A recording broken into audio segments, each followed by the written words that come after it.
are 250 children who are on a waiting list for open heart surgery.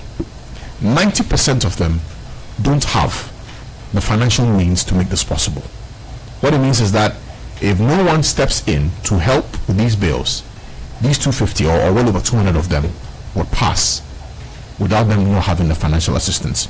Let me begin with you, Nana Sapong, on this one. You are an occupier. What do you make of this, and what should we all be doing to contribute to save as many hearts as possible today? It's very sad and disheartening. People who have a lot to live for being plagued with this condition, and what makes it worse is that they are not able to get the financial assistance, and it behoves on us as a community to come together to assist them.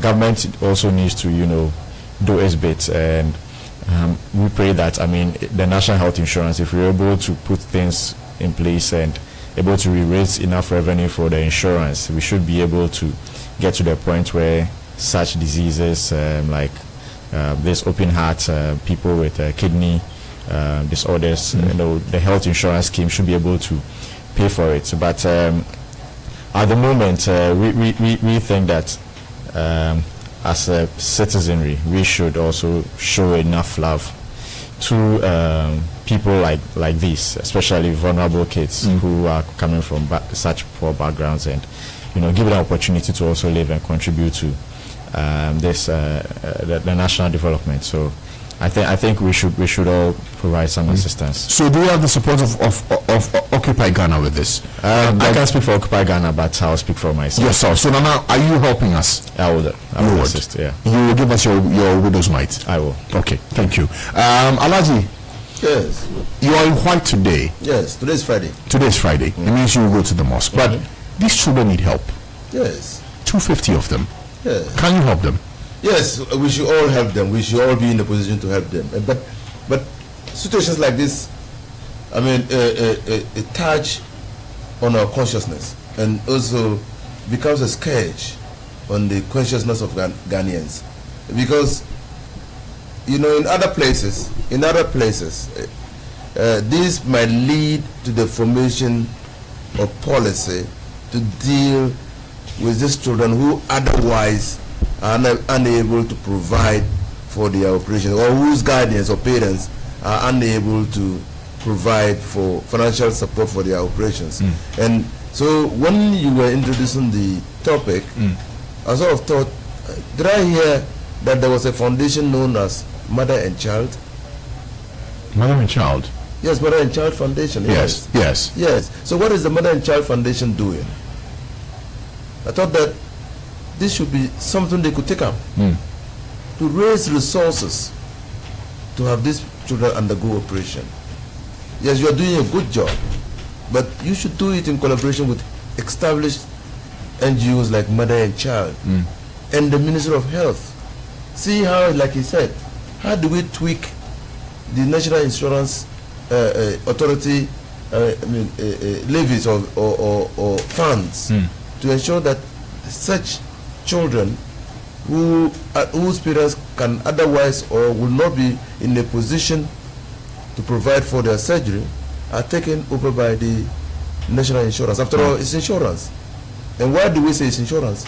It's because we know that at some point in time we might not be able to provide for our own medical needs. So we pool resources together, so that any time any of us suffers an affliction, he can draw on the resources, hoping that when we do suffer, we'll also be able to draw on the resources. So it's about pulling. But just so for some clarity, what we are doing, we've partnered with the Heart Foundation of the National Cardiothoracic Center, and the center itself is partnering with us in making this possible. I get the point you make about the Health Ministry and the Mother and Child Foundation, but I guess the pot is that large that we can all put in what we can to ensure that at least now, as a matter of urgency, for these 250 who are on that waiting list, we can save as many of them as possible while we think about the bigger picture. How much does it cost to do it? The range for each child is between 12,000 and 30,000 for an open heart surgery. At the ICU, a day at the ICU, you spend $1,000. That's how much you pay per day. And the average number of days you spend there is 3 days. So that's $3,000. 250. 250 children on a waiting list. That is even without the adults who are also on the waiting list. Can you imagine the amount of money that is involved? Yes, a lot of money. It's huge. Okay, we'll see what to do. Okay, so do I have a commitment from you that you will help us? Sure. Okay, Alaji, thank you. Samuel, I pay. Yes. Let me first say a good morning to your listeners, especially those in the in the Eastern region, and also to wish all MPP constituency election aspirants who are contesting to fill various positions at the constituency level. I wish them well, and I wish my party MPP also good luck and peaceful parliamentary. What is happening this weekend? This weekend. It starts from tomorrow and ends on Monday. All right. So I wish them well in these elections. It's a good initiative. May I also take this opportunity to congratulate you and your outfit for such a bold decision. And looking at the National Health Insurance Authority, the experts are saying that some of the ailments, if you hook them into the scheme, it may end up collapsing the scheme. Looking at the cost involved in actually curing those or managing those diseases. And if you go to the other jurisdiction where health insurance is being practiced, definitely the premium that you pay will decide what kind of support you get, especially the private sector of the health insurance scheme or systems. The premium you pay determine the benefits or the compensation you get or support that you get when you are sick in such a situation. So I perfectly agree with the experts who are saying that we should be very careful in what we put into the system, and let us go slowly by hooking the diseases one after the other. You agree with me definitely that when National Health Insurance started, not all ailments or diseases were on board. Today we are hooking them one after the other, and I pray that a point will come where heart diseases will also be placed into the scheme where those people will benefit. But I think there's a need. I agree with Honorable Minister Fusini, who started by saying that there's a need for a government policy. I think if government and previous, present and future government will take a policy and say that every year, if in anything we have the Ghana Heart Foundation, we can put $1 million Ghana or dollar into that account a year to take care of such situations, so that it will not go and put burden to National Health Insurance or the cardio center in Kolibu. It's a good idea, and I think we will get there, and there's a need for government to think from through that direction and see how best we can get such a support. There's an issue. Now, on the bit you mentioned about the 1 million, is this something that you personally push for it to happen? Because I think about these children and I look at their faces. I hear you say that this is possible. Can we make it possible? Exactly. Why not? We can make a statement on the floor of Parliament as a proposer, and then the Speaker of Parliament in such a situation may refer to the Health Committee and the Ministry of Health to see how best they can have a space. So I don't think yes. Well, why not? If I think that is what the solution should be. I will discuss with the members of the Health Committee and then the Ministry of Health and see whether we get a nice statement read on the floor of Parliament and see how best that can start. Because I don't think it beyond the state by saying that every year we are going to put this money by to take care of such unfortunate or say maybe vulnerable children we have in our society. Okay. But I have an issue with that. You see, look at the cost involved in doing this open heart surgery for these children. Yeah. I want to see a situation where one day those who are managing these children, the Cardio Center in Kolibu, the Heart Foundation, your initiative, for instance, Starr FM will come out and say that we are going to bring somebody to our studio, a 30-year-old man who was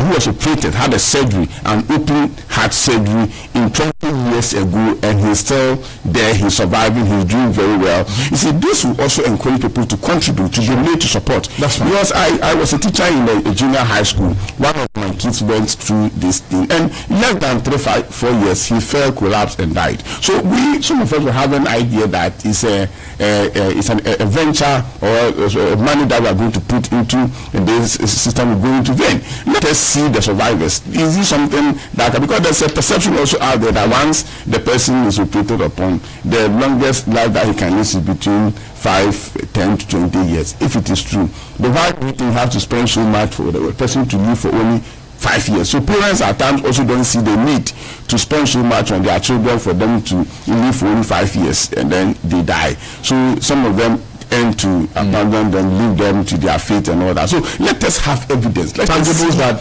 they can live long. Yeah. I'm sure Alaji will bear you out on this one, that we have a living example and testimony of somebody who had an open heart surgery and is surviving today.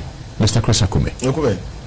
But Honorable, life is not measured by how long you stay on the earth, by your contribution. Even 1 year. Even 1 year of your experience. So we are talking about a 5-year-old. He's spending millions of and then but even with that, this 5-year-old can teach us experiences just going through heart surgery. You see, sometimes we lose faith in humanity.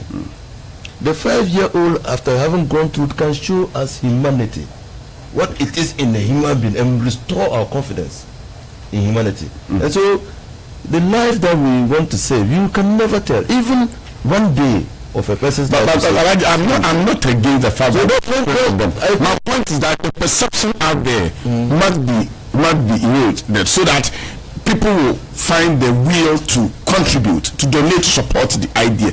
What I like it on is a perception out there. Try go down there and tell you, why do you waste money on this? How long are they going to live? Why can't we just go it's just not a mindset that you are born to be disabled. Exactly. How do you disagree with that mindset? It's by people coming out openly to tell us that yes, I've gone through this, I've been successful, I've lived my normal life, I've gone to school, I've completed university, I'm working, my parents are happy to see me at home, I go by doing my business very well, and then we have this evidence coming out.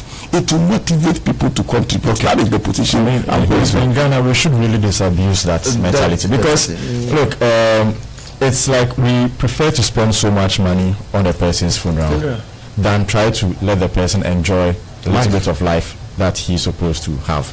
You know, let me just make this a little example. You know this WWE wrestling.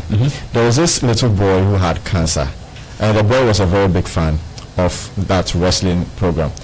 And the wrestlers themselves, the entertainers, reached out to that boy and made his last days on earth very, very, very, very enjoyable, to the extent that now they've even dedicated a certain one of their events to that boy, and through that they've developed a foundation, and now they're able to use that to, you know, help other children who are in this little boy's thing. So it's like they value life, and that even if the person they know the person will live for the next 6 months, they make sure they make the person's life enjoyable till he dies. Let the person feel that yes, he came to enjoy the life that God gave to him before he left. So we should actually, you know, disabuse that, oh, this person will die in 2 years, so why should I worry?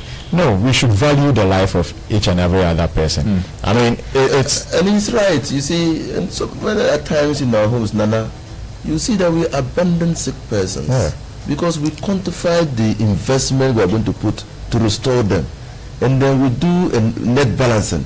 So even if he's restored, he contributes nothing, and we abandon them. Sometimes that's why people die early, because we abandon them. Now, no one has the capacity to know who will live longer, and so let's cherish that life, put in resources, restore. The intangibles are many, and if he lives to be 100 and contribute to the development of humankind, he will have a story to tell that he wouldn't have been here but for the benevolence of other people. Yes. Okay. With that said, and I've got the full comment from all of you that this is something that you would support. I'm grateful. And for many who are listening, you can also do the same. You can send in your widow's mite by donating, by sending your contribution to the mobile money number 055-7933-572, or to the EIB charity Unibank account number 002-100-100-5813, or you can come by right here at our office at Starr FM. We are at Meridian House, Ring Road Central, to contribute what you can. Alaji? Okay. it could be your father, your mother, brother or sister, or even that loved one that needs a helping hand.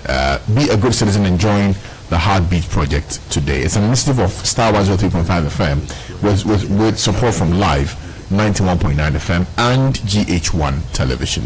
With that said, let's begin with our main issues for today. I want us to begin with the admission into the law school and the matters arising. This week we heard of the students of the Ghana Law School and the results that came through.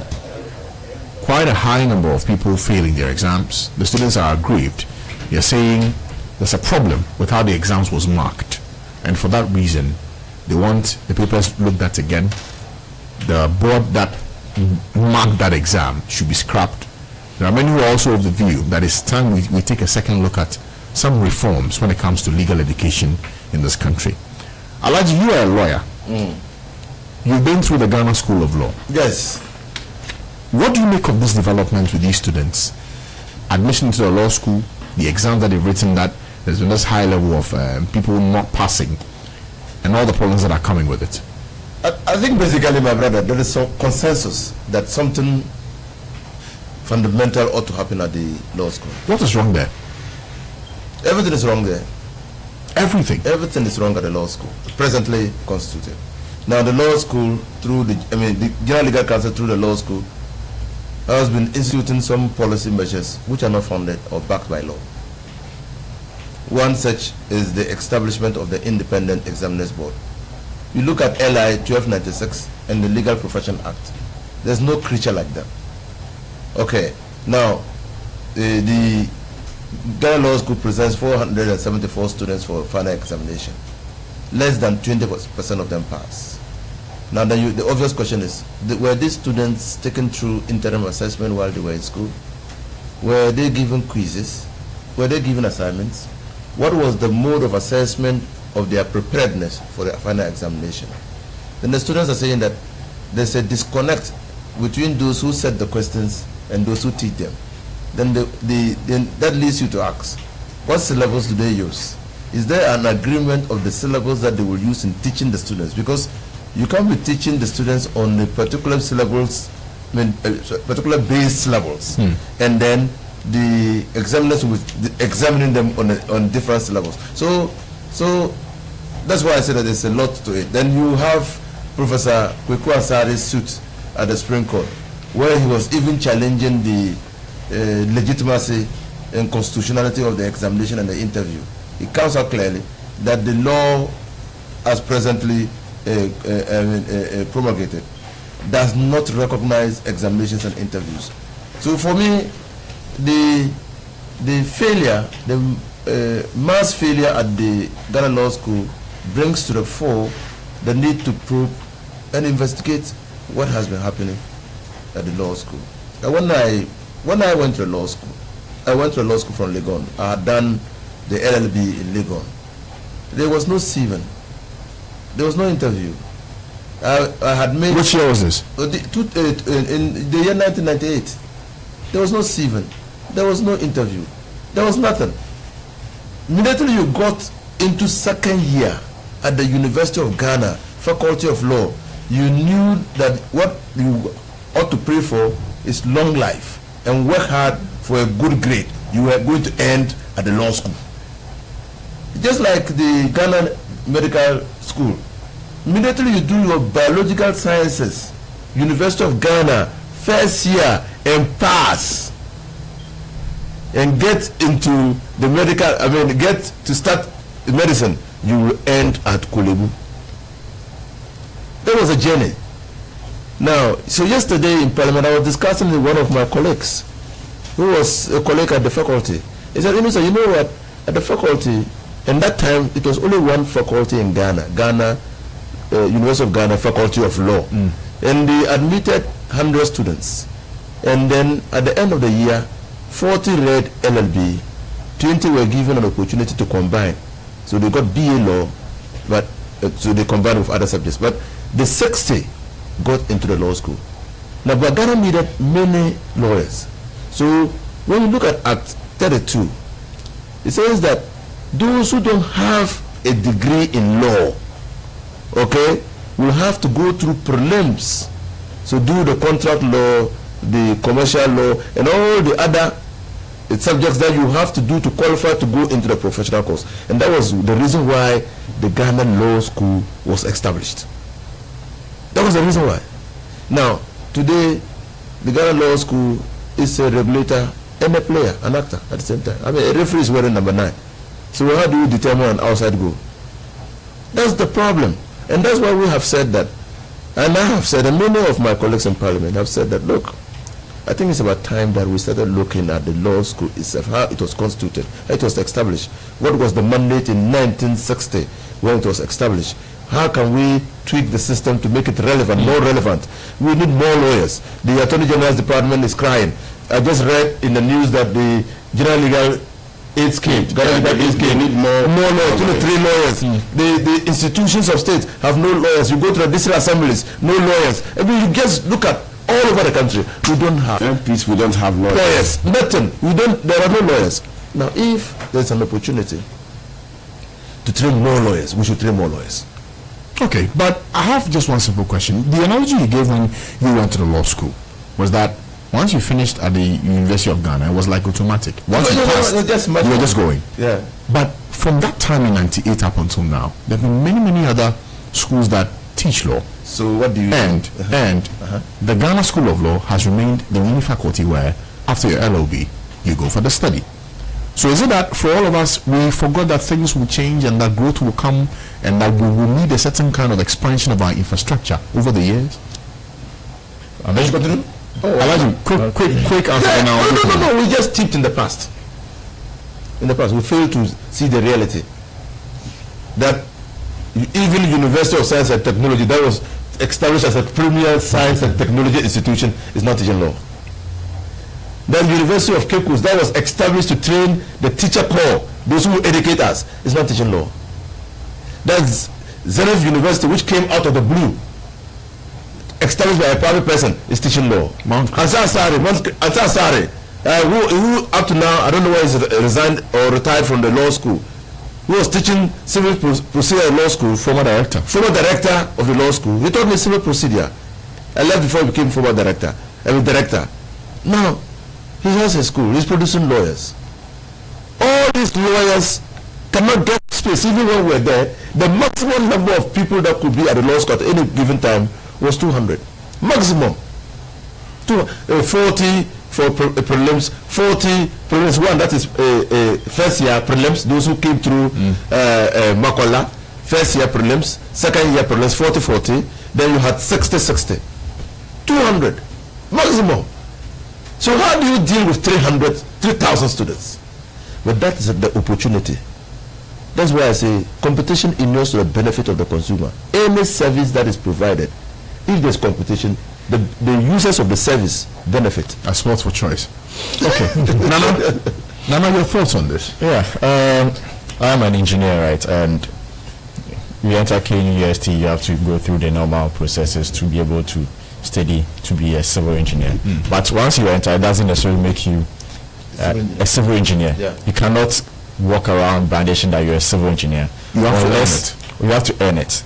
And to earn that, we have the Engineering Council who set up Ghana Institute of Engineers, whereby every year, twice in a year, they organize professional exams for all. Before they induct you, you're a graduate member. So for all graduate members, that are people who have completed polytechnics and universities, to come and write some exams. And with these exams, you have to show what you've done for at least 2 years as an engineer in the field that you are. Write a report, then you sit for an exam, both written and oral. Once you pass, then you are inducted to be a fully fledged professional civil engineer who now has a license backed by law to operate as a civil engineer. So for that not happening in the law school baffles me, because I believe that, one, you shouldn't have an entrance exam to enter the law school. Let all these other places, KNUST is teaching theirs, UCC is teaching theirs, the private universities are doing theirs. Let all of them, train the lawyers. At the end of the day, give them a standardized exam. Those who pass become the lawyers. So that, as Honorable Nusa said, will then show that these are the best schools to go to get the best legal education. Because you will now see that, those trained by KNUST the pass rate is higher than those trained by at Legon. Okay. You know, and but even for the standardized exam that you speak of, who would mark that exam? So definitely, you know, like WAEC has a standardized exam. So we should have like a WAEC equivalent for law. Exactly. You know, there are external examiners who would mark these exams, who would mark these papers, and then based on that, those who pass are now, you know, called to the bar. For me, I'm not a lawyer. I don't really understand the full nitty-gritties, but to my common sense mind, I think that should be the way you see, the independent examiners that you bring into the equation is something that we have seen, even with this exam that he wrote. There was an independent examination body that marked these scripts. Does it not fly as the same in regulating? Maybe the access is the problem, that very few get the chance to go to the school of law. Yeah. But for the exam in question that they write, independent examiners look in the universities too. So it can be either internal or external, but there should be examiners. Like they have people who are there to mark it. And I was hearing something about someone saying that some of them are marked by accountants. I just found that a bit, because currently the executive secretary of Ghana Institution of Engineers is also a lawyer. So if, for instance, he is called to be an examiner and he marks your script, would you say that someone also say an engineer marked your script, forgetting that he has a legal, you know, background? He is also a lawyer. So for the marking, I don't really know what should be done there, but however is that somebody should mark the script, whether it's going to be sent from, maybe those from UCC will be sent to KNUST to mark, like how it's done with WAEC. Some scripts from Infansuma sent to Kumasi, because they don't know each other and they use the index numbers, so nobody knows who is marking whose scripts. You know. But I did my MBA at Legon, and I did a little bit of business law for one semester, and our lecturer really knew that there was a huge pass failure. There was a huge pass rate in the business law class. So when we're getting close to exams, they took their time to go through us how to answer exams and made it seem like you do not answer exams law questions with your common sense. They went through us the processes, the methods through which you have to go through painstakingly for 2 whole sessions out of the number of sessions that you're supposed to have for that business law class. So it could also be attributed to how the students also mark, because are prepared to write the exams. Exactly. Because if they went through all that trouble and they realize that every year people keep on failing the business law class, and they go through that same thing and they keep repeating the mistakes people did in the past, how people were answering questions that no, this is not how you do it. You have to cite in every question you answer, you have to cite a case back in it or something, a law back in it, and you do not use your own personal interpretation of it.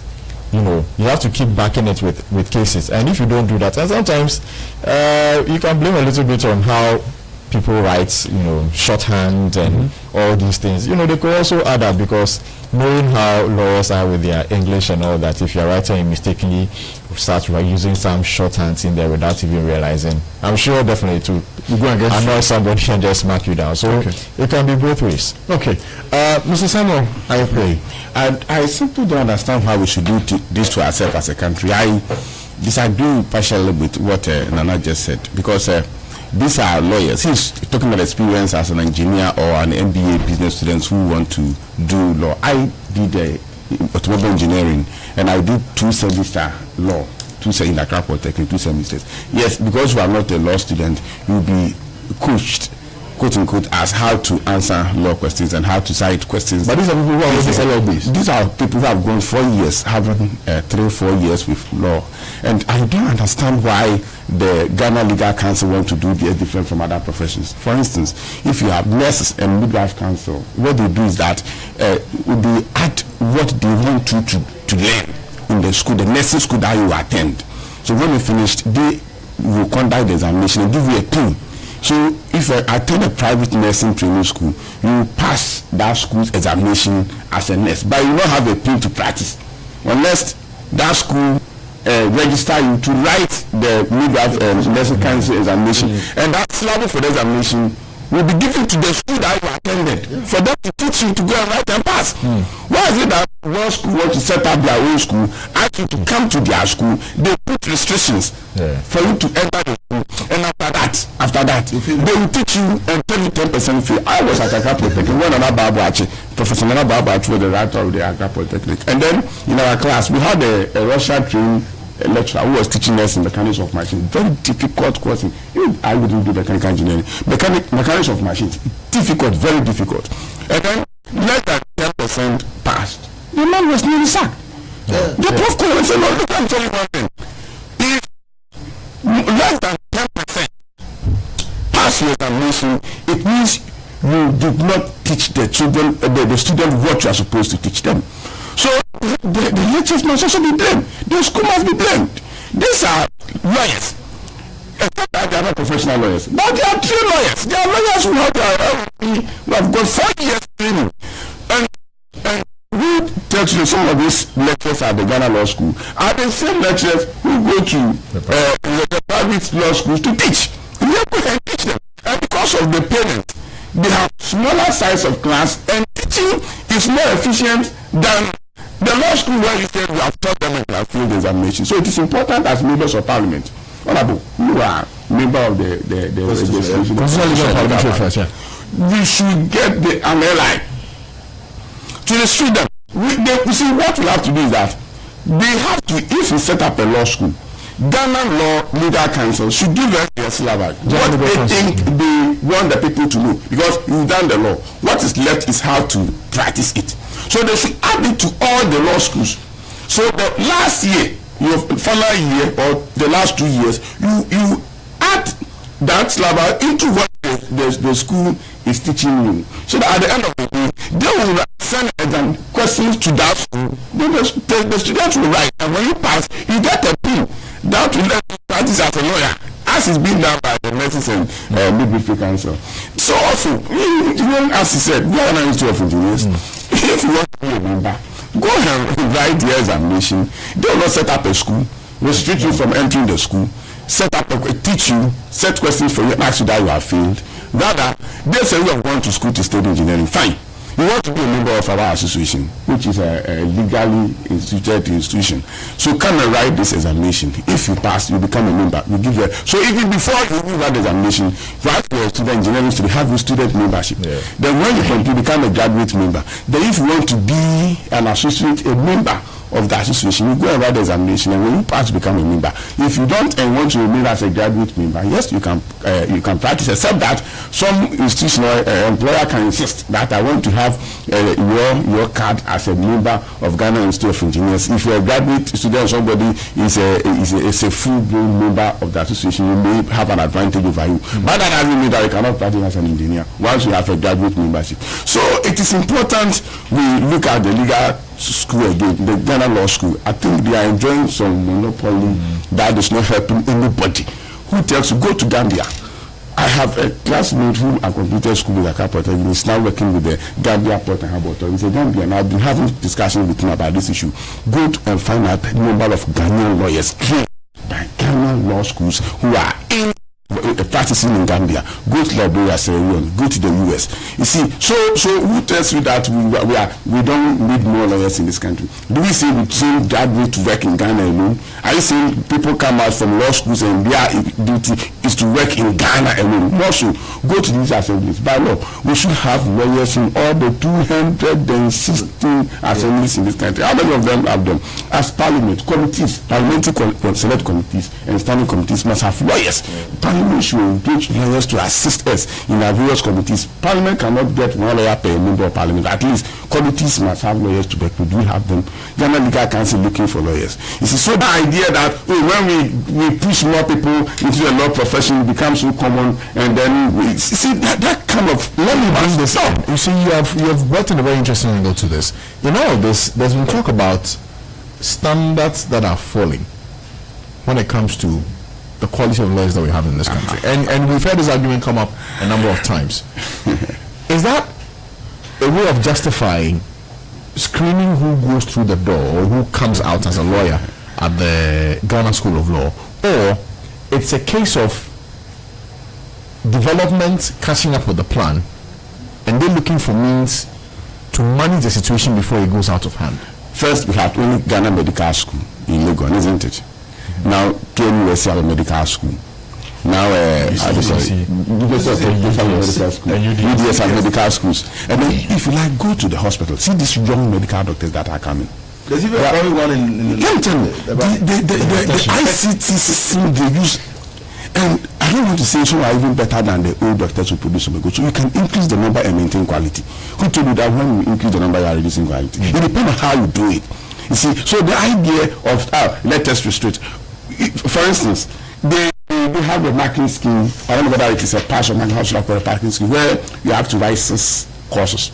And after the season, you have A1, A4, and then you fail the 5th and the 6th. You failed all the subjects. You are out. Yeah.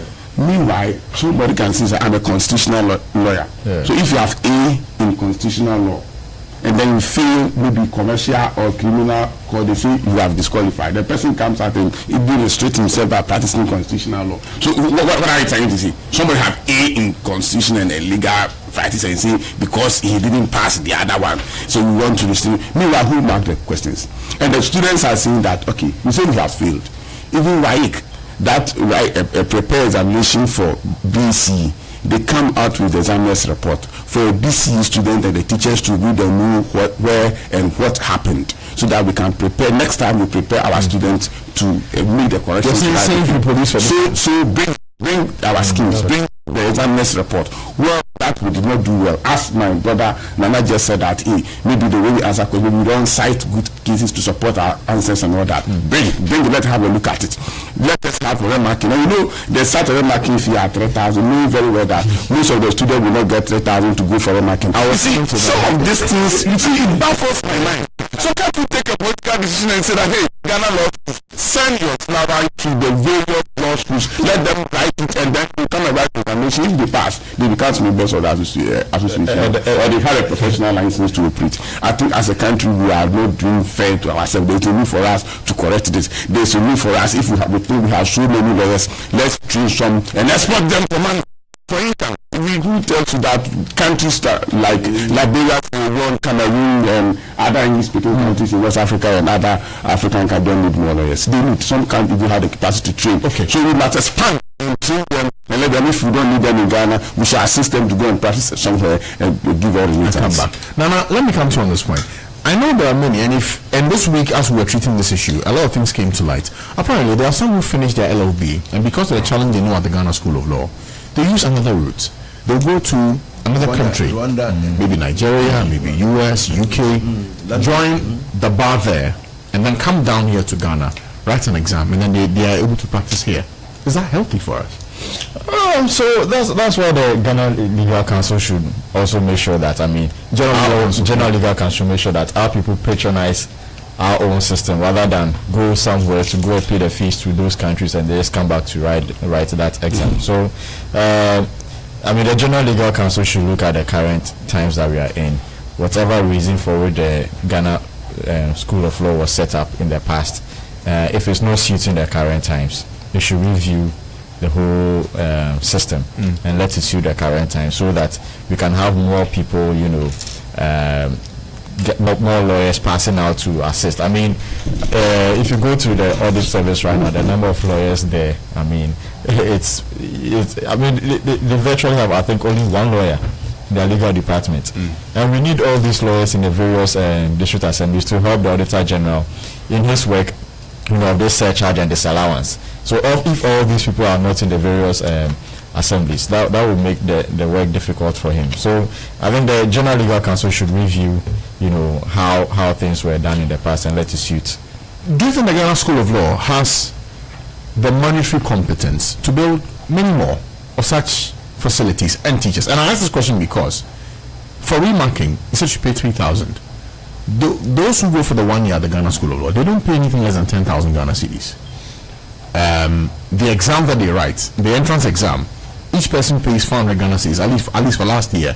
1,400 will be some significant amount of money that has been taken for that exam.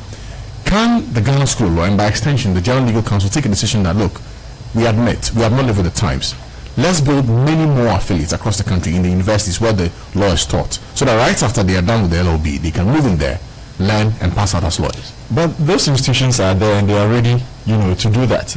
So why not share that syllabus with those institutions so that when their students complete the LLB, they move on if you're in KUST, you move on in Kumasi to do it. That's why I like this KJT as Makola. You go to KJT. Yeah. If you're in Cape Coast, you go to Kotokraba or something.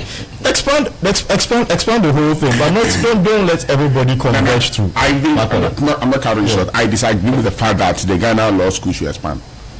Once the school has been accredited by National Accreditation Board to have a department or faculty of law, the Ghana National Legal Council, the General Legal Council should give them similar accreditation and then give them the rules and regulations in their syllabi to teach the students from second year, or they can see that after the LLB, go back a year or two to do the thing. And then when you finish, become a writer examination, have a payment practice. They're necessarily, moving out. Yeah, but sharing the syllabus with those other places, because we are all speaking the same language. Yeah, so what time we do that? And when we start doing that, this monopoly and all these things stop. But who inform the Ghana Law Schools that people go to their school, come out and go to court to practice law? I was trained. I've been trained as an automobile engineer. I worked for 3 years with Metro Mass Transit as their workshop manager. I went to DVLA to work for 2 years. I've entered Parliament. This time around, even if I send my car to the workshop, it is only when it is a private garage that I get opportunity. When I'm talking about private, the wayside mechanics, that I get opportunity to get closer to the car and been advising the mechanics how they should go about things to my wish. Other than that, when you send it to Toyota and other companies, you don't even see the car. You send it there, the next time they call you to go and pick it. Today, what am I doing? My friend here is a legal practitioner. He's been going to court. Ask me when the last time that he went to court to defend the case. You see, so we train people to have the basic knowledge in profession, and they come out to go to various boards, and they have the board secretaries. So they are lawyers indeed, right? But what they are doing in their various board decisions is about the grammar in the English that they write and the notes. Grammar and English. Right. Then what do they, so that they can put up proper minutes and keeping proper records for the boards? They are lawyers. So the fact that you go to law school and then come out to have the professional lawyer doesn't mean that they are going to compete with them at the law. Okay. You see, there is the need for us also to have a pension age for lawyers. My brother here will be 90 years, holding stick and still going to court. Yeah. So they think that pushing more people is going to put the young ones are going to push them away. But if we have a retirement agency after 60 years or 65 or 70 years, you cannot go to court. All these things will stop. The last time I visited the Ghana High Court and I saw lawyers with their walking sticks. Find it difficult to be on their feet and bang and say, my lord, and there should be a pension age for them. So that the young ones, the young ones can. You said it's private practice. I think you see that is why law school must set up and listen. That's why law school must set up and listen. Even just here, the three of us, there's unanimity on this law school issue, and so is it in Parliament. So is it everywhere. The others are now asking questions and demanding answers. Okay? And he's right. You train as a civil engineer. The way civil engineers answer questions is different from the way lawyers answer questions. All these law students who are finding it difficult to go into law school trained in one subject or the other before they went into law. So their thought pattern will have to change. Yeah.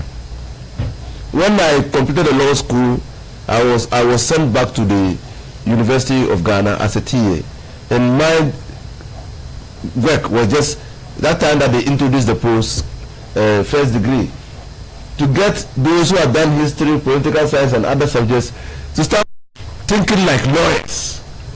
Okay, because the tendency is for you to make an assertion without an authority.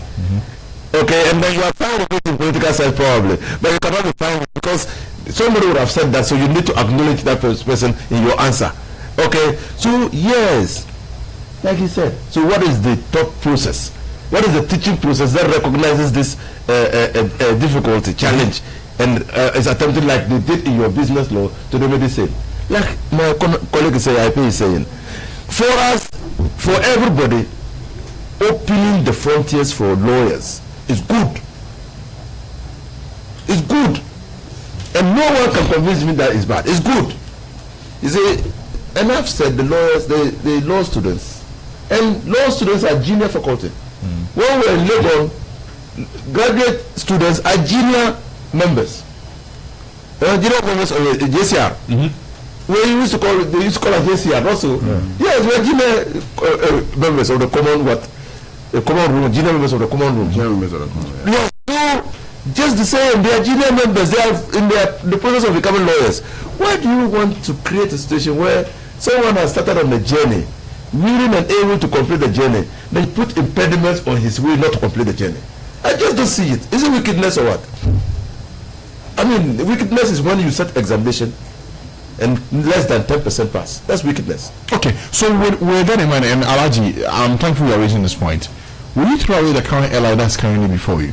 Well, we are building the coalition in parliament to throw away the LI. What does the LI do? No. You were doing the process. You were interviewing people, and you were conducting examinations to select people. Then the students went to, somebody took you to court and said that what you were doing doesn't exist in law. There's no legal backing. The court said exactly so. What you are doing is unconstitutional. And if you want to, you should go back to parliament and remedy the unconstitutionality of your act. You've not come with any new thing. What you have come is now to give legal backing to the unconstitutional. That is the problem. Now, why would you do that? So if you need that legal backing, why did you come to court to have, a parliament to have that this thing, go and do it and say, look, this is what we are doing because the regulation says we should do that.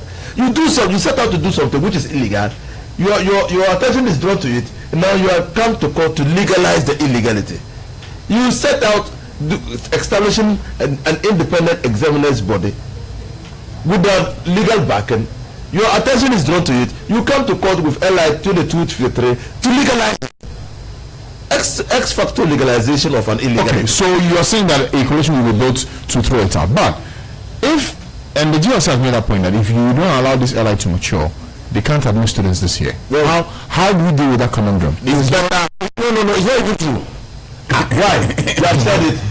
Nana has said it. What do you need to train students? You need to determine the courses of instruction that will be taught. Yes. What will be in those courses of instruction, and then empower or accredit the institutions to teach. That's all. You have between now, it's September. September. September. Oh, after that one is a stroke of a pen. By who? By the Real Council. Stroke of a pen. Oh, we have gone to Lagos, we have gone to Ripcos, we have gone to the private schools, and even private persons who want to establish law schools should apply. We will come and look at your facility and your library and your teaching staff and whatnot and accredit you. By September, you give them opportunity to run the courses. Give them opportunity. You don't need any other thing than announcing that private universities should run these courses. Then you have from September to June. From September to June, what do? The Board of Legal Education now sets questions, okay, for all the students everywhere to come and write. That's all. And this one too, you need LI. This one too, you need LI.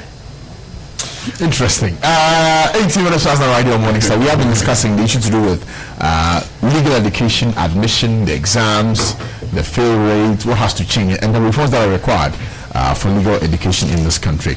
I want us to now move, and since we're talking about lawyers, let's quickly deal with the Martin Amidu swearing as special prosecutor today. We know that will happen at about 11 a.m. Let me begin with you. Yes. Are you going there? Yes. Where? To the Flaster House. No, I won't be there. Oh, why? I know my team will be there. This is historic. I wish our president would invite me to be part of it. The Constitutional Legal Environmental Affairs Committee should be part of it, so that it will be historic. I was there. Have you been invited? No. I was there when Martin Amidu was so. I mean, this kind of events, you don't miss it. I was there when Martin Amidu was sworn in, the first special prosecutor of Ghana. It's a historic event. Okay, I'm sure it will be live on television. It will be taking place in Parliament so that we can all be part of it. It's historic. Everybody to say the swearing. Okay, but Alaji, let me begin with you. Some say it's A New Dawn. The letter he wrote yesterday, Martin Amid, his last letter, he says, his last epistle, he says, if you've not done anything wrong, don't go into exile. Stay here. You don't have to go anywhere. And then he also addressed that matter to do with perception and saying that he had to protect his sources when he appeared before the Appointments Committee. Your thoughts? Well, I didn't have a problem with the use of perception. Everything is perception until proven. So I don't think that he even has any responsibility to explain why he chose perception. He's a lawyer and of several years standing, and he knows that whatever he's talking, whether from his sources, intelligence sources, or from what he saw happening, are perceptions. They are perceptions, and until they are proven, they remain perceptions. I mean, so like Daniel Moynihan, the former senator of the U.S. for New York, said, everyone is entitled to his own opinion, but not to his own facts.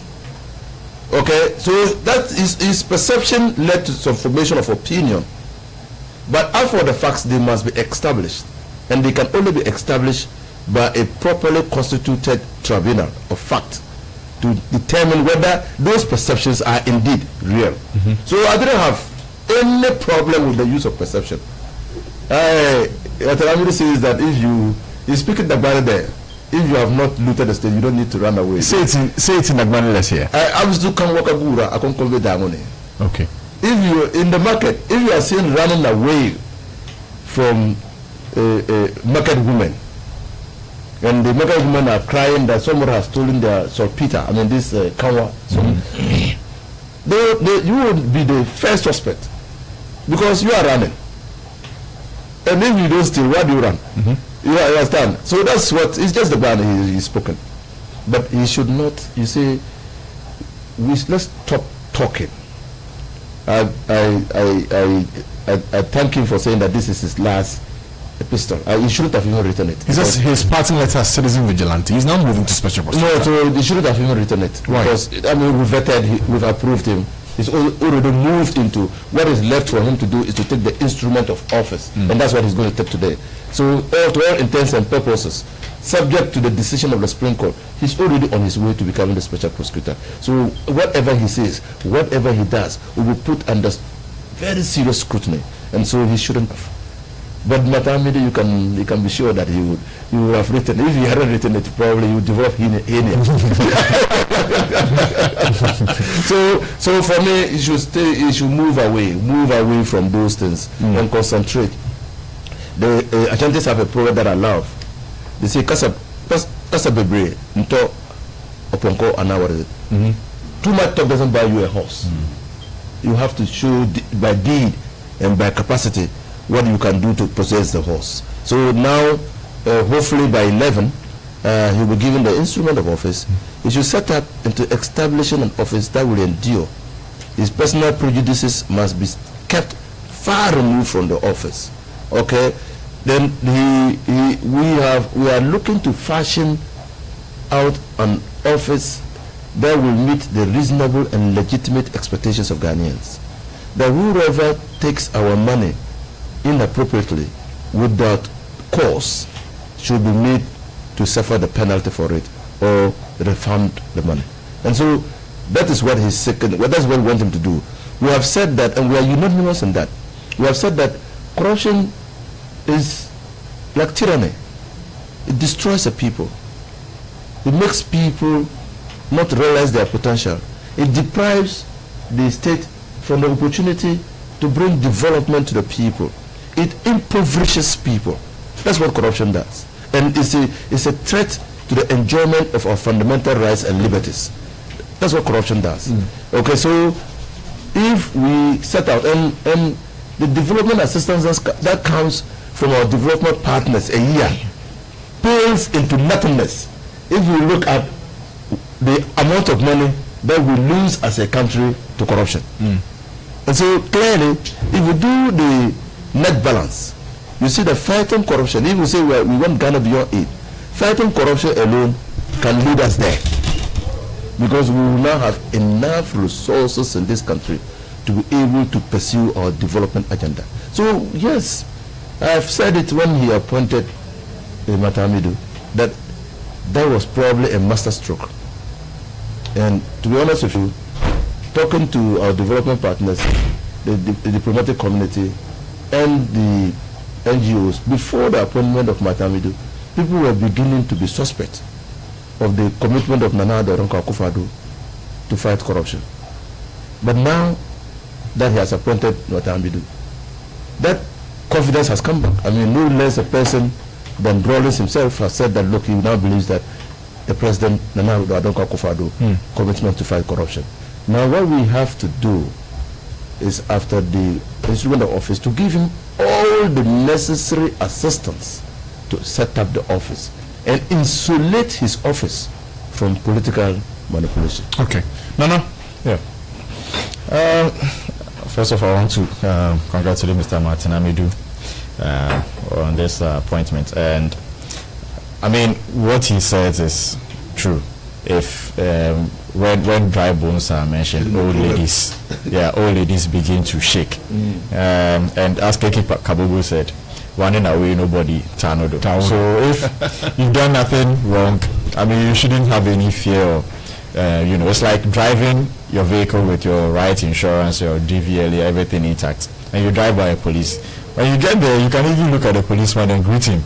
But with some people, because of their guilt, when they get there, they try to move a little bit, even in traffic, and there isn't any space and policeman is next to his. He just wants to move a little bit ahead to try to avoid catching the gaze of the policeman. So, I mean, what he said is apt. If you have nothing to hide, you've done nothing wrong. I mean, you should be very free. I mean, this is your country, and this is the freest place you can be. Not even in America, where you could even be shot or something. This is the freest place you can be. So you have nothing to hide. I mean, you have no reason to run. Okay. Mr. Samuel, are you Well, let me first congratulate Mr. Martin Amidu for his new position, and also to thank the president. As we've all said, very few leaders in Africa can take such a bold decision that he has taken. First of all, by setting up the office of the special prosecutor, putting up a bill in Parliament, going through the process to become an act, and the quick nature in which this act has been assented to, and the fact that he has appointed somebody that we all know that he does not belong to his political party, and we know Martin Amidu, how he is and how frank and vigilant that he is, yet the president have appointed him, and we know very well that he is indeed going to stretch his claim not only on the MPP majority but in both sides of the political divide. Yet the president has decided to appoint him to be the special prosecutor. It's my wish that he execute his job and do it very well. The most important thing, and I agree perfectly with Alaji, that he should try and restrain himself by certain comment, pronouncement, writings, and because now, first you write as a citizen vigilante with your free will that you can sit at your own house office and write anything this time around, anything that you see you write will be attached to your office, and that office is the special prosecutor's office.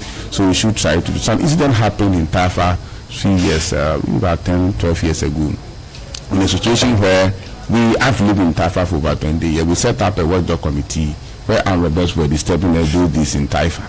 So the watchdog committee had a call from a lady that she's an attack of armed robbers. So they took a taxi driver. They said, oh, let's take it. So for us to be fast, we want to go to the direction of Taifa.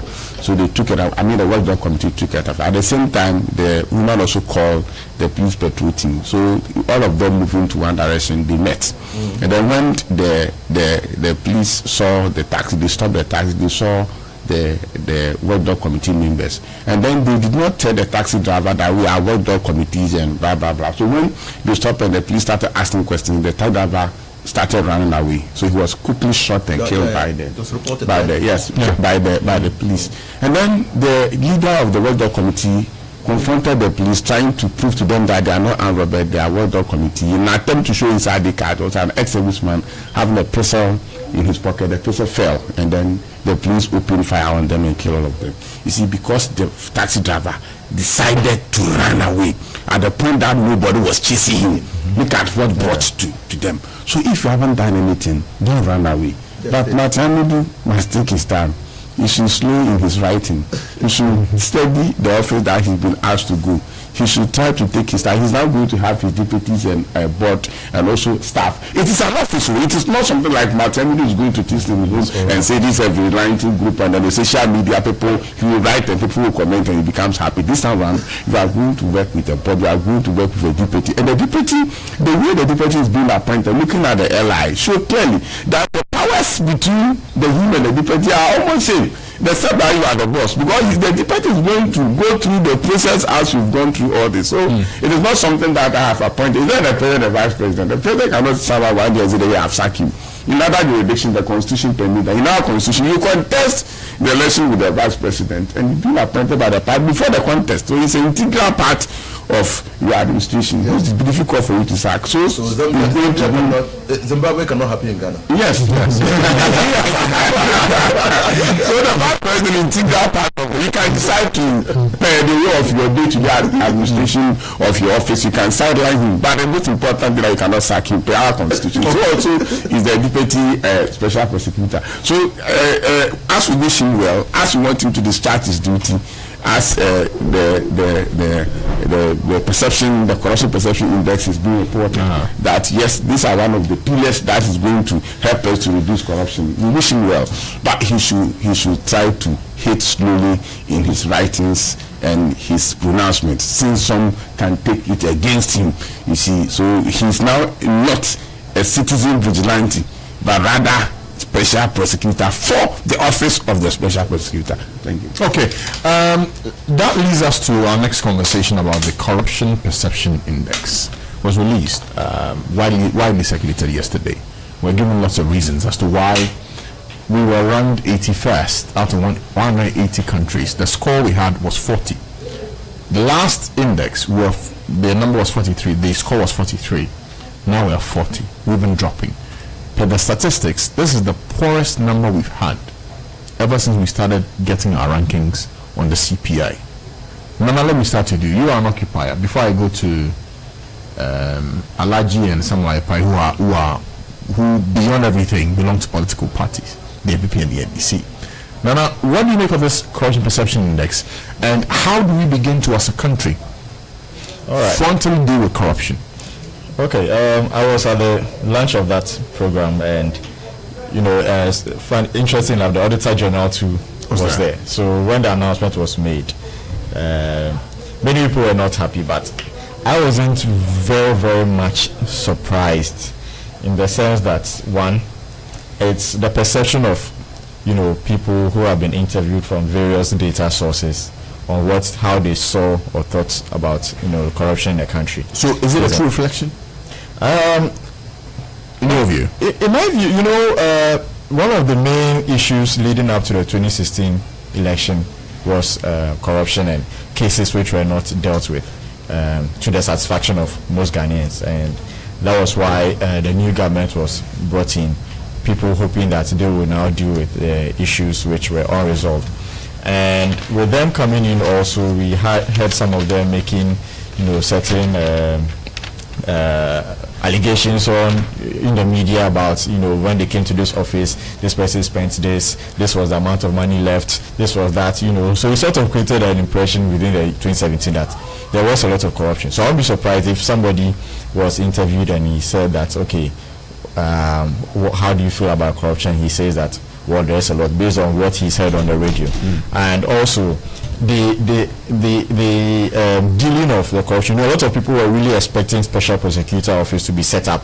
Immediately the president came, So as to how the government dealt with corruption issues in the year 2017, to many would seem unsatisfactory, because a lot of people were hoping that, expecting that once the government comes in, they'll start getting into action. But you see, one thing that came up yesterday, I think it was yesterday or 2 days ago, when I spoke to Mariada, who's the programs manager for GI, she made a point that beyond just waiting for the SP to come into office, there were some things that were expected that government, by way of posturing and how we did these things in dealing with corruption, had given a certain strong indication what they should have. But the rhetoric did not meet the action. And she gave instances of the boss scandal, for instance, saying that the government of the day was too quick in exonerating the elements or those who were involved in it, rather than allowing the agencies to do their job. That's one case in point. That feeds into the bigger matrix of the number that we got. And even with the bus scandal, we at Occupy Ghana were not very happy with how that issue was dealt, especially with BNI quickly coming out to, exonerate the issue just before the committee was set up. And you, BNI, being a member of the committee, you have already created your opinion. So, and after that, we really didn't hear much about the committee again as to what was the conclusion of the committee. Yeah. So that alone would also feed into that. So this is something that must be collectively accepted, that both parties have added to this matrix. Yeah, because with how and we even issued a statement and we put our about 19 questions that we felt that if these questions were answered by the investigative body, we would actually get to a much better conclusion on this bus scandal. Then there was this parliamentary bribery scandal which came up, and the conclusion to a lot of people out there is not very satisfactory, whether money was shared out or money wasn't shared out. If it was, who should be punished? If it wasn't, who should be punished? There wasn't much conclusion on that. So that alone could even feed into people's perception. And people were even talking that, sometimes when you're even going to lobby in parliament, sometimes, all these things are out there. People say it in the bars, behind, when you sit at sittings, in social places, when discussions happen, people keep saying all these things, bringing them out, although there isn't any substantive evidence backing it.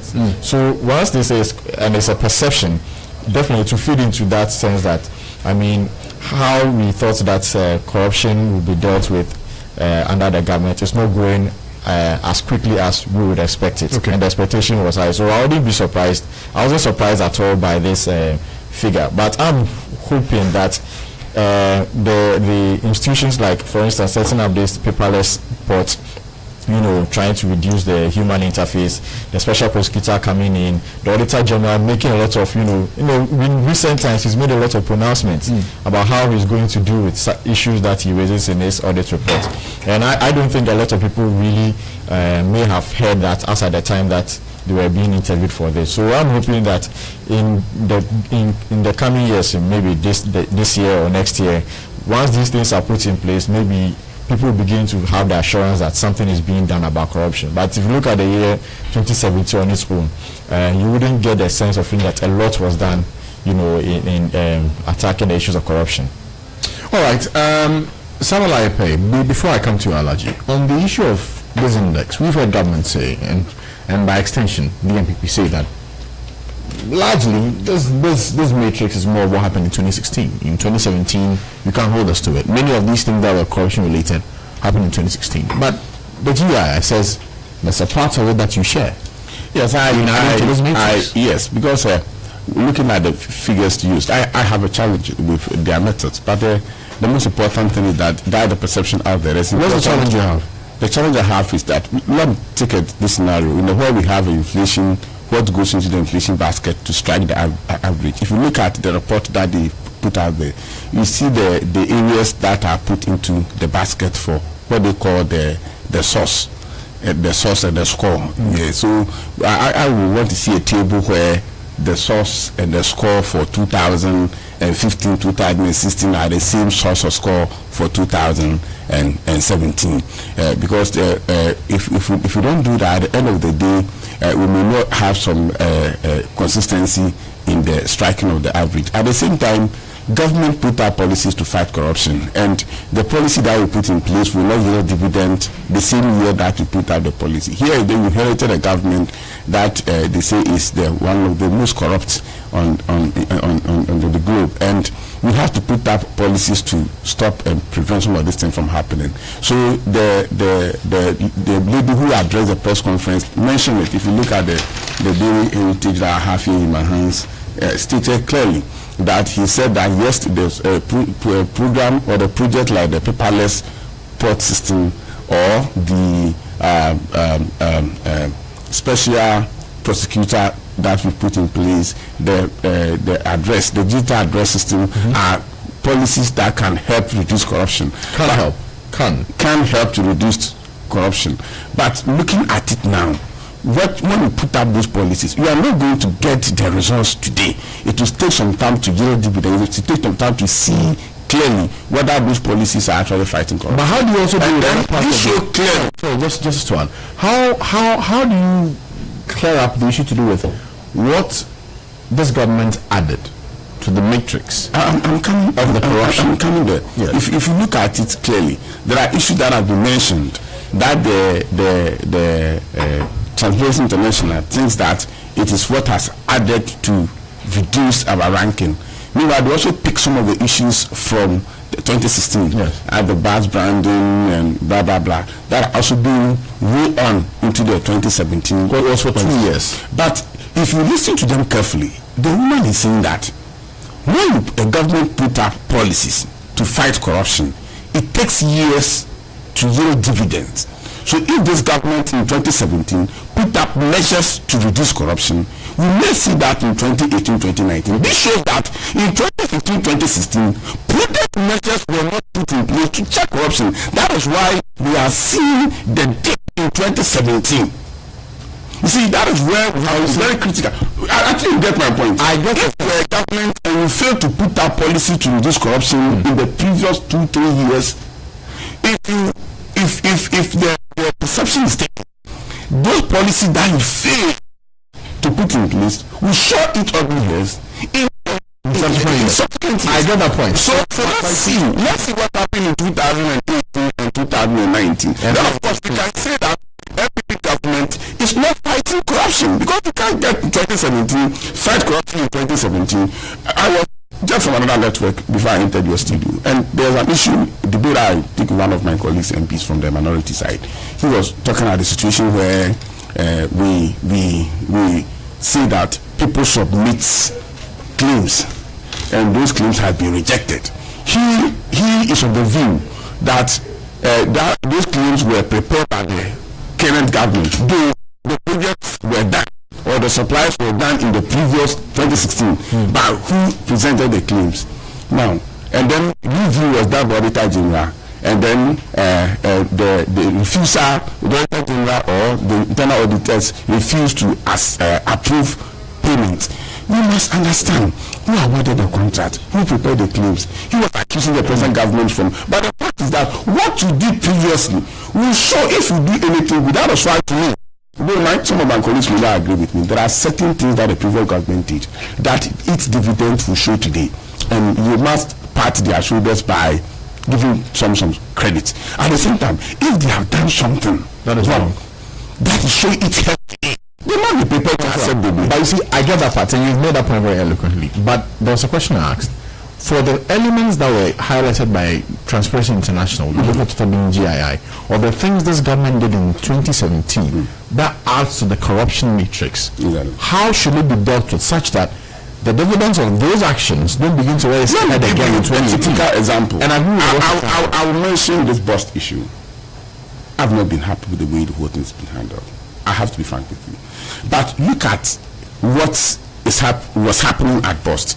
It was an old practice that was inherited by the current government. And the new government continued. Failed to put up measures to stop it. So now measures have been put in place. And the Minister for Energy has put up new measures that will make it very difficult for anybody to go through that process again. So I'm saying that let us see 2018 and see that was that we have blocked. So sourcing, for instance, President made mention of it in the State of the Nation address. In a situation where you come to Parliament for source sourcing, and we say that we have done value for money auditing, and based on that document, we approve the contract to be done also. Now we say that no, we've done the value for money addition, and then it has been saved. Okay, Sam, thank you. Alhaji. Yes. I know. We are having a very fruitful discussion. You see that response. Now you get into the vertical island. Who are you political to say? To be honest with you, I agree with you, except that I detest the practice of shifting blame. Challenges must be confronted, and confronted frontally. Just like Nana said, frontally. We were talking about corruption, and in talking about Matamidu, we spoke about the debilitating effects of corruption on the development of this country. So it doesn't matter whether it's NDC or MPP. we're fighting corruption. In 2016, there was a corruption perception index. Was it a reflection of what happened in 2015? In 2015, there was a corruption perception index. Was it a reflection of what happened in 2014? Was it? The policies that... No, was it? In 2014, there was a corruption perception index. Was it talking about 2013? Is that what we are saying? No. I agree that when a government campaigns on corruption and continues the campaign against corruption even when it wins power and does nothing in the year that it comes into office to fight the canker and only does half-hearted approaches to fighting corruption, it deepens the perception, and that's why we are falling.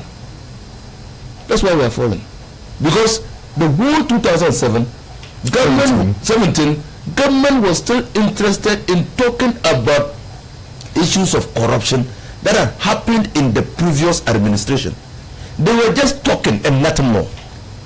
So it continued to deepen the perception of corruption in the country. And then when government had a very unique opportunity to say, I want to do things differently with bust, government failed us woefully in dealing with bust. And it started from the president. Interestingly, the president has consistently been a judge and jury in matters of corruption in this country under his administration. How many matters? Oh, he has called all investigations frivolous. In fact, even in the State of the Nation address, he says that there has been an attempt to paint his government black. So it means clearly that all the allegations that have been made against have been investigated. He makes the point which that have been investigated and cleared. Okay. I'm developing my Have been point. investigated and cleared. That's why It makes that pronouncement on a platform offered for him to address this country pursuant to Article 67 of the Constitution, that all the allegations were frivolous. Indeed, what was even more disturbing was when the president had his encounter with the media on this cash for seats saga. Recall the president's first statement about the establishment of the bipartisan committee to investigate the cash for seats saga.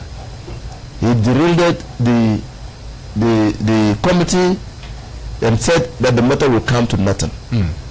That clearly put the reputation and integrity of Parliament in disrepute. And so what do you expect the CPI to say? That the rhetorics were enough to fight corruption? They are saying you did not put up policies in the rhetorics don't fight corruption. And that is why today and at the end of the day, to make his point. You see, if you continue talking without doing more, the people will see you as a lame duck president.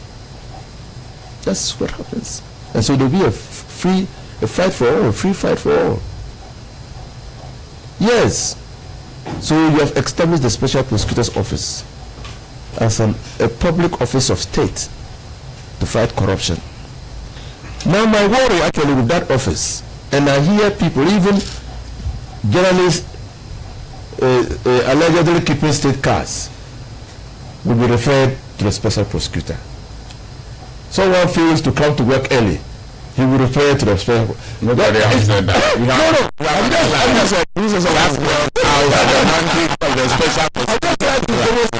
What is happening now? It appears to be that everything is the special prosecutor. So sometimes when I lie down and think about it, those pushing the argument, they may think that what they are trying to do is to let the special prosecutor bog down in many things that it cannot perform. Because how can journalists keeping cars be a matter for the special prosecutor? So now again, The special prosecutor's office has been established. Let's watch it. But it is not part of the rhetoric, but it's intended to work. Yes. So the Constitutional, Legal and Parliamentary Affairs Committee, I can report here that we are even considering the Witness Protection Bill. We are considering a law that will protect witnesses who will appear and give evidence on corruption matters, because we think that those witnesses can be subject of attacks.